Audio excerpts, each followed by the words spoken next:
Hi అండి, welcome back to our channel. ఈరోజు recipe వచ్చేసి పన్నీర్ కర్రీ అండి. దీని ప్రాసెస్ ఏంటో ఒకసారి చూసేద్దాం. ముందుగా ఒక మిక్సీ జార్లోకి 2 మీడియం సైజ్ ఆనియన్స్ను ఇలా కట్ చేసుకొని వేసుకోండి. అలాగే ఒక మీడియం సైజ్ టమాటా, 5 నుంచి 6 జీడిపప్పు, 1/2 టీ స్పూన్ గసగసాలు వేసుకొని ఒక్కసారి వీటిని బాగా మెత్తని పేస్ట్లా చేసుకోండి. ఇప్పుడు స్టవ్ మీద ఒక కడాయిని పెట్టుకొని అందులోకి కొద్దిగా ఆయిల్ యాడ్ చేసుకోండి. పన్నీర్ని ఈ విధంగా ముక్కలుగా కట్ చేసుకోవాలండి. ఇప్పుడు కడాయిలో పన్నీర్ని వేసి ఒకసారి బాగా వేయించుకోవాలండి. ఒకవైపు వేగిన తర్వాత మరోవైపుకు ఫ్లిప్ చేసుకోండి. ఇలా 2 వైపులు వేయించుకోవాలండి. మరీ ఎక్కువగా వేయించుకున్న పన్నీర్ గట్టిగా వచ్చేస్తుందండి. ఇలా వేగిన తర్వాత వీటిని ఒక ప్లేట్లోకి తీసుకోండి.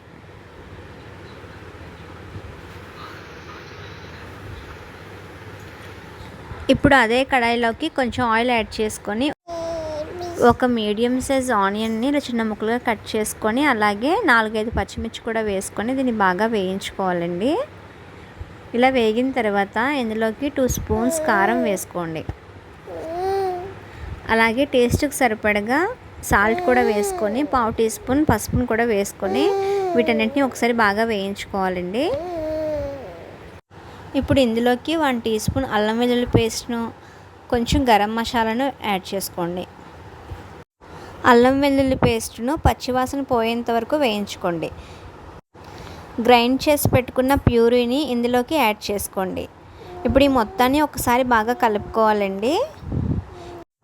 ఇప్పుడు దీనిపైన ఒక మూతను పెట్టేసి ఒక 5 మినిట్స్ పాటు అలా వదిలేసేయండి. 5 మినిట్స్ తర్వాత ఒకసారి చెక్ చేసి చూడండి. లైట్గా ఆయిల్ పైకి తేలుతుంది కదా, దీని అంతటిని మళ్ళీ ఇంకొకసారి బాగా కలుపుకోవాలండి. అడుగు అంటనివ్వకుండా ఒకసారి కలుపుకొని మనం వేయించి పక్కన పెట్టుకున్న పన్నీర్ను ఇందులోకి వేసుకోవాలండి.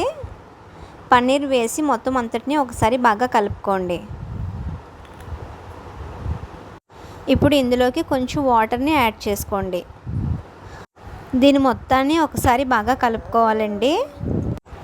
ఇలా కలుపుకున్న తర్వాత దీనిపైన ఒక మూతను పెట్టేసి ఒక 5 మినిట్స్ పాటు అలా వదిలేసేయండి.